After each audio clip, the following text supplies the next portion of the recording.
Assalamualaikum warahmatullahi wabarakatuh. Kembali lagi di channel Marsha Subiakto. Pada kesempatan kali ini kita akan kembali membahas informasi menarik. Kali ini lagi-lagi berkaitan dengan P3K paruh waktu ya. Jadi hari ini kembali ada informasi atau berita menarik berkaitan dengan P3K paruh waktu ini. Jadi beritanya menyebutkan bahwa sebenarnya aturan terkait dengan pengangkatan honorer menjadi P3K paruh waktu itu sudah sangat jelas. Ada pada keputusan Menteri Pan-RB nomor 16 tahun 2025. Di situ ada bagaimana mekanisme atau prosedur pengangkatan honorer menjadi P3K paruh waktu dari mulai pengusulan dari masing-masing instansi kepada Kementerian Dalam Negeri, kemudian BKN bisa menerbitkan pertimbangan teknis penetapan NIP setelah dikeluarkannya formasi dari Kementerian Dalam Negeri dan hal-hal lainnya yang menyangkut berkaitan dengan pengangkatan P3K paruh waktu. Sebenarnya sudah jelas ada pada Kepmen Pan-RB 16 2025 tersebut. Kemudian untuk mekanisme penggajiannya juga sudah jelas. Bahkan pejabat Kementerian Dalam Negeri juga sudah meminta agar pemerintah daerah segera mengusulkan honorer-honorernya untuk diangkat menjadi P3K paruh waktu. Tetapi faktanya sampai dengan saat ini ternyata masih banyak atau bahkan mayoritas pemerintah daerah belum mau atau belum berani mengusulkan pengangkatan P3K paruh waktu ini. Setahu saya yang masuk dalam berita baru satu ya pemerintah daerah yang sudah mengusulkan, yaitu pemerintah Provinsi Sumatera Selatan. Jadi tentunya sangat mengapresiasi ya tindakan gerak cepat dari Pemprov Sumatera Selatan ini. Dan semoga bisa segera diikuti oleh pemerintah daerah yang lain. Dan untuk lebih jelasnya berkaitan dengan aturan pengangkatan P3K paruh waktu yang sudah jelas ini dan alasan kenapa Pemda belum mau mengusulkan, kali ini kita akan coba lihat beritanya ya. Langsung saja, bagi yang penasaran, simak terus. Oke, bismillahirrahmanirrahim, langsung saja kita mulai. Jadi inilah berita atau informasi terkait dengan aturan P3K paruh waktu ya, yang sebenarnya sudah jelas ada pada keputusan Menteri Pan-RB nomor 16 ya tahun 2025 tentang P3K paruh waktu. Tetapi kenapa sampai dengan saat ini masih banyak gitu ya, atau bahkan mayoritas pemerintah daerah belum mau mengusulkan honorernya untuk diangkat menjadi P3K paruh waktu. Setahu saya, menurut berita yang ada, baru ada satu pemerintah daerah gitu ya yang mau atau sudah mengusulkan honorernya diangkat menjadi P3K paruh waktu, yaitu pemerintah Provinsi Sulawesi Selatan gitu ya. Jadi apresiasi bagi Pemprov Sulsel yang sudah mau mengusulkan honorernya diangkat menjadi P3K paruh waktu. Tetapi untuk instansi-instansi lain belum ada kabar. Kita coba lihat beritanya ya. Diberitakan oleh jateng.cpnn.com. Judulnya aturan P3K paruh waktu sudah jelas, anggaran ada, kenapa Pemda masih diam? Pemerintah pusat telah membuka opsi pengangkatan pegawai pemerintah dengan perjanjian kerja paruh waktu sebagai solusi bagi tenaga honorer yang gagal dalam seleksi P3K tahap 1 dan 2 tahun 2024. Sayangnya, mayoritas pemerintah daerah belum juga mengusulkan formasi. Alasannya menunggu petunjuk teknis atau juknis dari pemerintah pusat.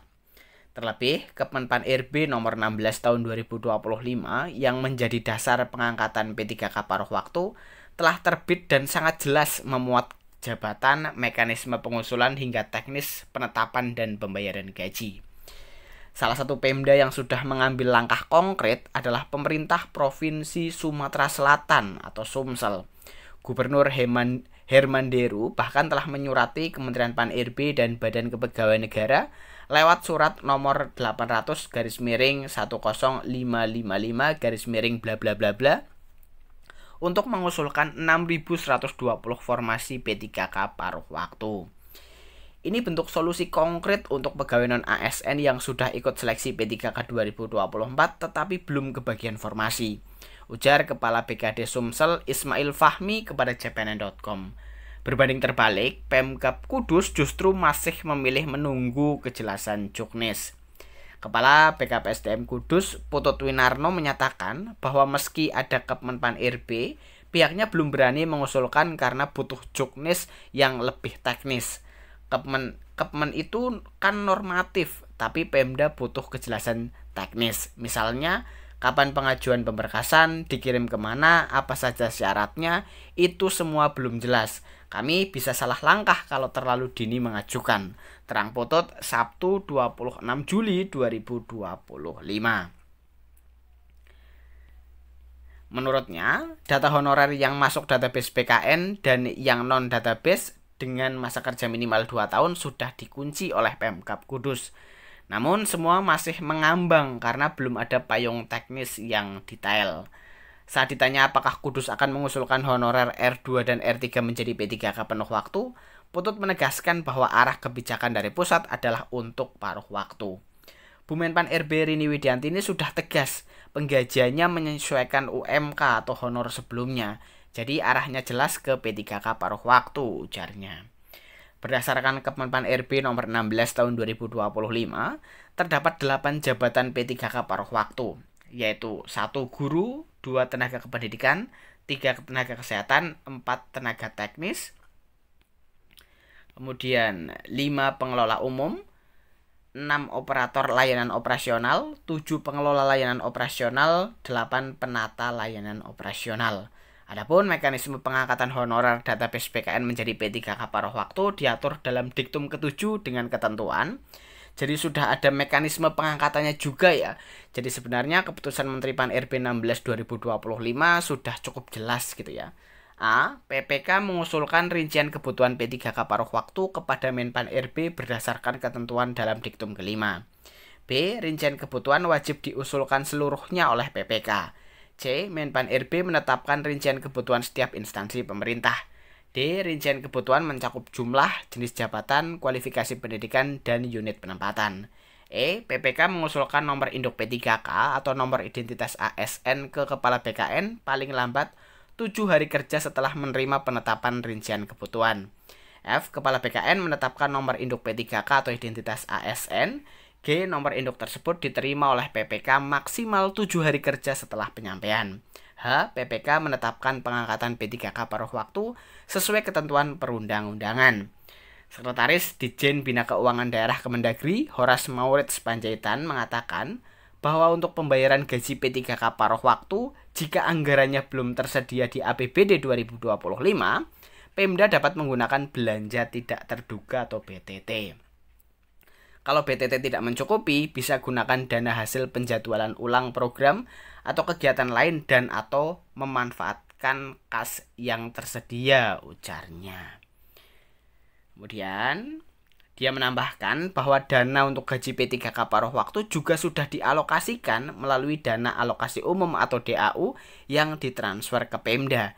Jadi tak ada alasan Pemda menunda pengajuan usulan. Kemendagri juga telah mengeluarkan surat edaran PLT Sekjen Kemendagri nomor 900.1.1 garis miring bla bla bla bla tanggal 16 Januari 2025 tentang penganggaran gaji bagi P3K paruh waktu. Dalam SE tersebut, Pemda diminta mengalokasikan anggaran dengan kode-kode berikut. Teman-teman bisa lihat sendiri ya, dan ini juga sudah berkali-kali dibahas gitu ya. Jika belum teranggarkan, Pemda bisa mengubah perkada atau peraturan kepala daerah tentang penjabaran APBD 2025 mendahului perubahan APBD yang disahkan DPRD.